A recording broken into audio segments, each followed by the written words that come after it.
একবার ভাবুন তো, যাকে আল্লাহ তাআলা নিজের হাতে সৃষ্টি করেছিলেন এবং ফেরেশতারা পর্যন্ত তাকে সিজদা করেছিলেন।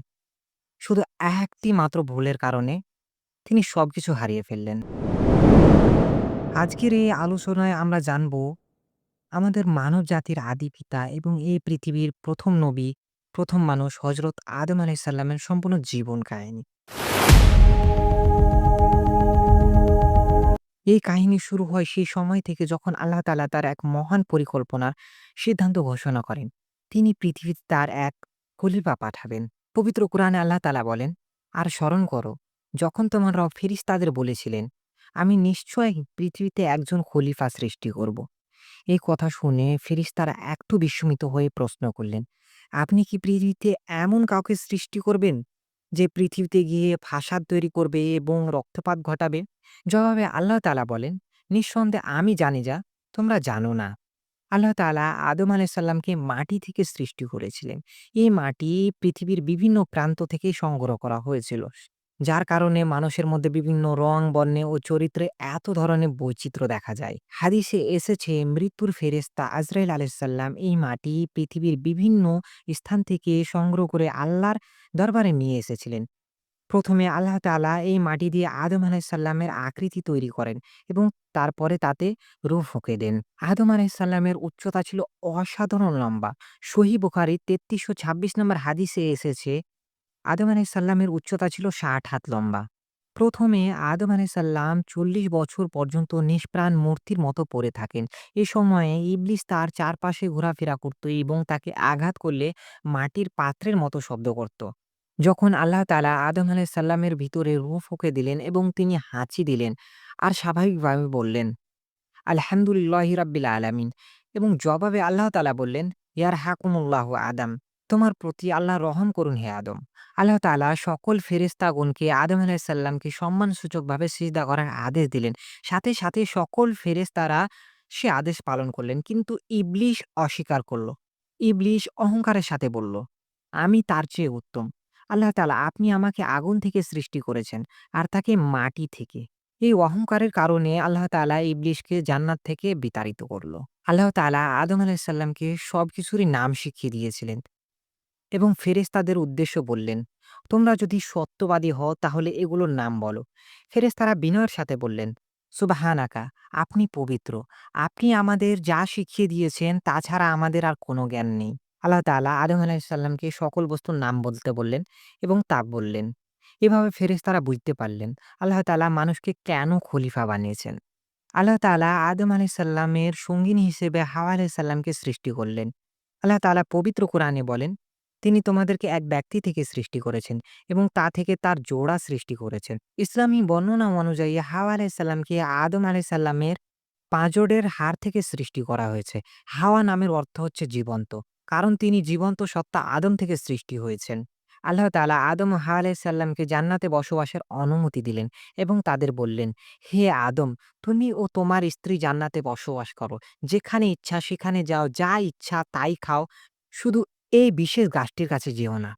অন্যথা তোমরা সীমা লঙ্ঘনকারীদের অন্তর্ভুক্ত হবে।"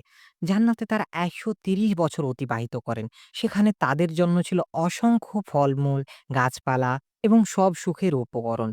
প্রায় ৪০ বছর ধরে ধৈর্যের সাথে শয়তান আদম ও হাওয়া আলাইহিস সালামকে প্রলুব্ধ করার চেষ্টা করতে থাকে। শয়তান বিভিন্ন রূপ ধরে তাদের কাছে আসতো এবং মিষ্টি কথায় প্রলুব্ধ করার চেষ্টা করতে থাকতো। এসো, এই গাছের ফুল খেয়ে নাও, সে অনন্ত জানের আলো। কি ভয় করব না, আমি সাক্ষী দিচ্ছি, তোমাদের কল্যাণেই বলছি। শয়তান তাদের কাছে এসে বলল, "তোমাদের রব এই গাছটি নিষেধ করেছেন শুধুমাত্র এই কারণে যে তোমরা ফেরেশতা হয়ে যাবে, নাহলে চিরকালের জন্য থেকে যাবে।" এবং সে আল্লাহর নামে শপথ করে বলল, সে তাদের মঙ্গলকারী। অবশেষে আদম ও হাওয়া আলাইহিস সালাম শয়তানের প্রতারণায় পড়ে সেই নিষিদ্ধ গাছের ফল খেয়ে ফেলেন এবং সঙ্গে, সঙ্গে তাদের লজ্জাস্থান প্রকাশ হয়ে পড়ে এবং তারা জান্নাতের পাতা দিয়ে নিজেদের শরীর ঢাকতে থাকেন। আল্লাহ তাআলা তাদের ডেকে বললেন, "আমি কি তোমাদের বলিনি যে এই গাছ তোমাদের জন্য নিষেধ এবং শয়তান তোমাদের প্রকাশ্য শত্রু?" এই সময় আদম ও হাওয়া আলাইহিস সালাম খুব গভীরভাবে অনুতপ্ত হয়ে আল্লাহর কাছে কাকুতি মিনতি করে বলতে লাগলেন, "হে আমাদের রব! আমরা নিজেদের প্রতি জুলুম করেছি। আপনি যদি আমাদের ক্ষমা না করেন, আপনি যদি আমাদের প্রতি দয়া না দেখান, তাহলে নিশ্চয়ই আমরা ক্ষতিগ্রস্তদের অন্তর্ভুক্ত হয়ে যাব।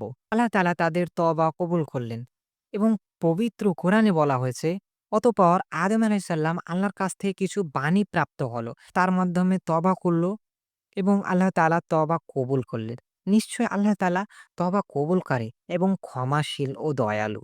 আল্লাহ তাআলা আদম ও হাওয়া আলাইহিস সালাম এবং শয়তানকে পৃথিবীতে নামিয়ে দিলেন। কুরআনে বলা হয়েছে, আমি বললাম, তোমরা সবাই এখান থেকে নেমে যাও এবং তোমরা পৃথিবীতে একে অপরের শত্রু হিসেবে থাকবে এবং তোমাদের জন্য পৃথিবীতে নির্দিষ্ট সময়ের জন্য বসবাস ও জীবিকার ব্যবস্থা রয়েছে। ইসলামী বর্ণনা অনুযায়ী আদম আলাইহিস সালাম শ্রীলঙ্কায় অবতরণ করেন এবং হাওয়া আলাইহিস সালাম জেদ্দায় অবতরণ করেন। তারা দীর্ঘ ৪০ দিন ধরে একে অপরকে খুঁজতে থাকেন।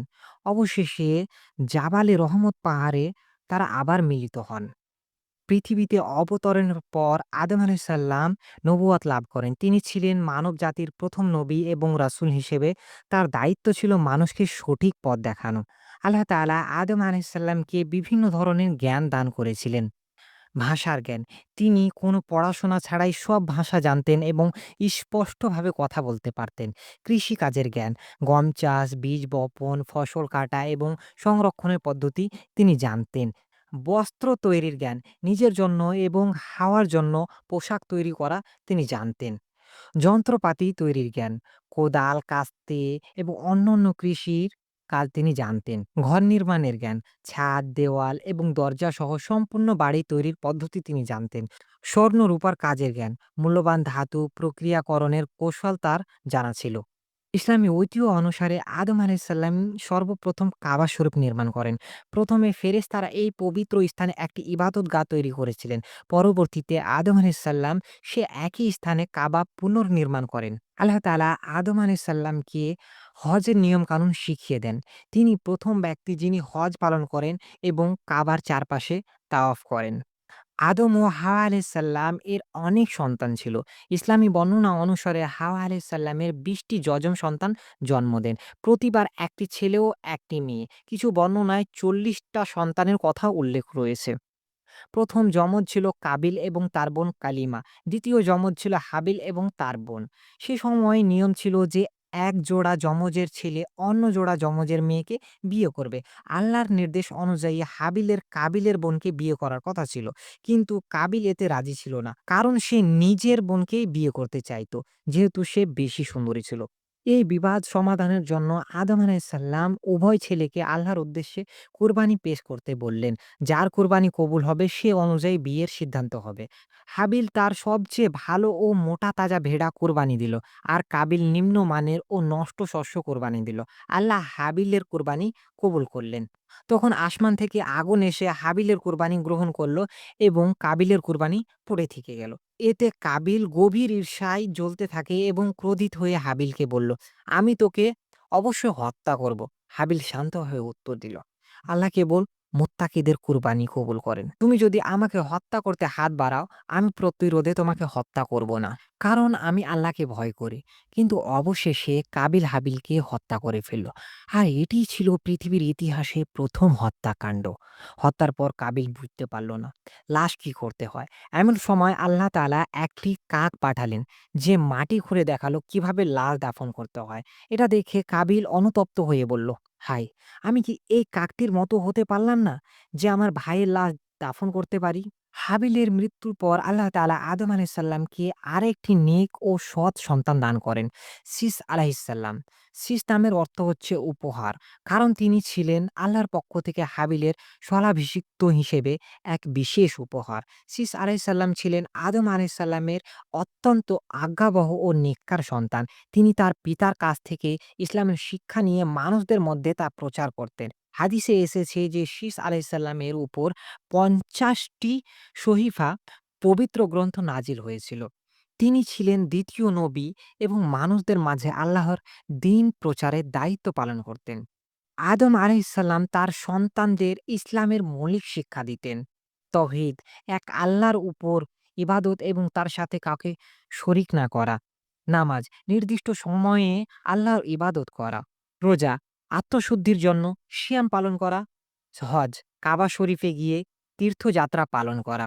সত্য ও বিশ্বাসতা, মানসিক গুণাবলী অর্জন করা। আদম আলাইহিসসালাম সর্বদা তার সন্তানদের সতর্ক করে দিতেন যে শয়তান তাদের প্রকাশ্য শত্রু এবং সে সবসময় তাদের পথভ্রষ্ট করার চেষ্টা করতে থাকে। আদম আলাইহিসসালাম দীর্ঘ ৯৩০ বছর জীবিত ছিলেন। এই দীর্ঘ জীবনে তিনি তার সন্তান, নাতি-নাতিন এবং প্রপৌত্রদের মোট ৪০,০০০ বংশধর দেখে যান। তাদের সবাই ছিলেন মুসলিম। তার জীবনের শেষ দিকে তিনি শীস আলাইহিসসালামকে তার স্থলাভিষিক্ত নিযুক্ত করেন। শীসকে তিনি সকল ইসলামী শিক্ষা ও নবুয়তের দায়িত্ব দিয়ে যান।